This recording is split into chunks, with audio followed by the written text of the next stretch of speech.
Alles, was ihr zum neuen Ausbildungsberuf Gestalterin für immersive Medien wissen müsst, erfahrt ihr in den kommenden 3 Minuten. Also, let's go!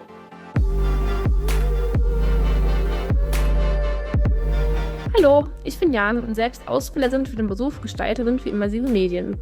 Ich habe aktuell 2 Auszubildende und erzähle euch heute, was ihr über diesen Ausbildungsberuf alles wissen müsst. Starten wir vielleicht mit einer kurzen Begriffserklärung. Bei immersiven Medien geht es um interaktive Formate wie Virtual und Augmented Reality, die zweidimensionale Erlebnisse ermöglichen. Kurz gesagt, ihr erschafft digitale Welten oder erweitert die um die echte. Damit zurück zu den Key Facts der Ausbildung. Es handelt sich um eine duale Ausbildung. Es ist also ein Mix aus Berufsschule und praktischem Arbeiten im Unternehmen. Das Ganze dauert 3 Jahre und ist ein sogenannter Monoberuf. Es gibt also keine Fachbereiche, auf die ihr euch spezialisieren könnt. Damit werfen wir mal einen Blick auf die Inhalte. Ziel ist es, am Ende der Ausbildung immersive Medienprodukte zu konzipieren und selbstständig umzusetzen. Im Detail geht es also um Themen wie 3D-Modellierung, die Gestaltung von XR-Umgebungen, aber auch Animation, Shading, Texturing und zum Beispiel 3D-Audio gehören dazu. Hierfür braucht es einen professionellen Umgang mit 3D-Software, wie zum Beispiel Blender oder 3ds Max, aber auch mit Echtzeit-3D-Tools wie Unreal Engine oder Unity 3D.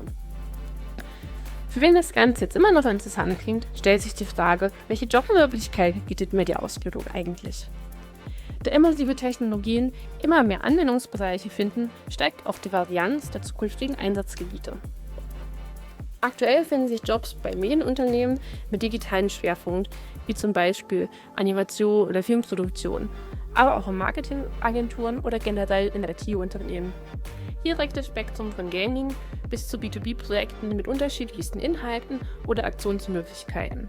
Also vom VR-Training einer Motorenmontage bis hin zur begehbaren Architekturvisualisierung kann hierbei alles dabei sein. Aber auch große Unternehmen aus dem produzierenden Gewerbe nutzen 3D-Modelle für ihren Vertrieb. Das kann zukünftig auch ein immer so relevanter Arbeitgeber werden. Bleibt noch zu klären, welche Skills man für die Ausbildung mitbringen sollte. Das Wichtigste ist natürlich ein gutes räumliches Vorstellungsvermögen. Aber auch das Interesse an XR-Anwendungen oder der Gestaltung von 3D-Objekten wäre natürlich von Vorteil.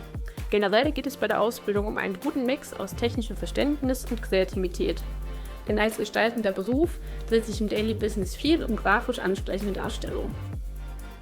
Aber um das noch einmal zu betonen, auch wenn es über technisch anspruchsvolle Medieninhalte geht, ist es keine klassische Ausbildung zum Programmieren.